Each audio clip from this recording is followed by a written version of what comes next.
In the year 2000, a small company walked into a meeting and made an offer. They were willing to sell for just $50 million. The company they approached laughed. They said no.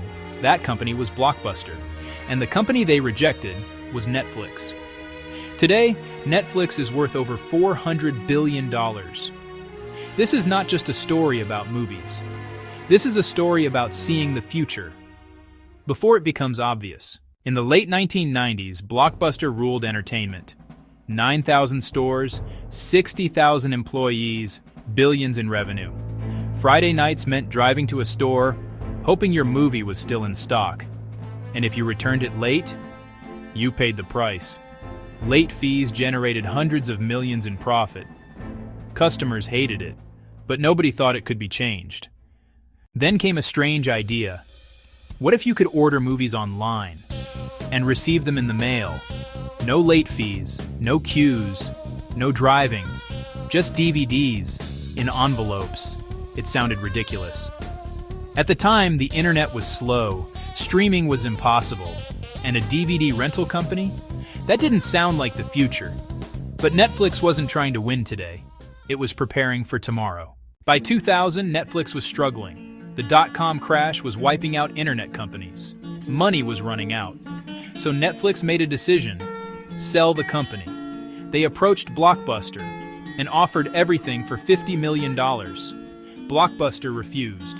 They didn't see a threat. They saw a niche, a small business with no future. They were wrong. What nobody realized was that Netflix was never just a DVD company. It was tracking three invisible trends.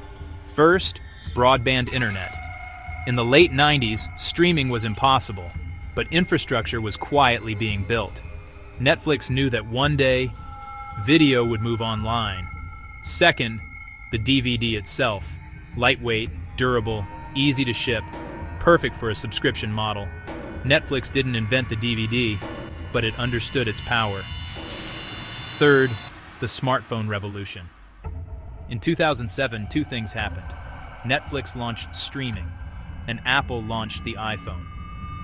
Almost nobody connected the two. But Netflix did, because they weren't watching movies. They were watching behavior. In 2007, Netflix made its move, streaming. At first it was small, only around 1,000 titles, compared to tens of thousands on DVD. It looked worse, but it was the future. And while competitors focused on what worked, Netflix focused on what was coming. But streaming wasn't their real advantage. Data was. Since 1998, Netflix had been collecting everything. What people watched, what they stopped watching, what they searched for next. Their recommendation engine, Cinematch, solved a problem nobody else understood. Too much choice. When Netflix created House of Cards, it wasn't guessing. It already knew millions would watch it. This wasn't creativity. It was pattern recognition. At scale. Then came the takeover. Netflix expanded globally. Hundreds of millions of users, available in over 190 countries. And the world changed how it watched content. Binge watching became normal. Entire industries reacted. Disney, Amazon, HBO. They didn't lead the change, they followed it. Netflix didn't just join the market, it reshaped it. So what's the lesson? The biggest opportunities don't look like opportunities. At first, Netflix didn't win by building a better Blockbuster. It won by understanding the infrastructure behind the future.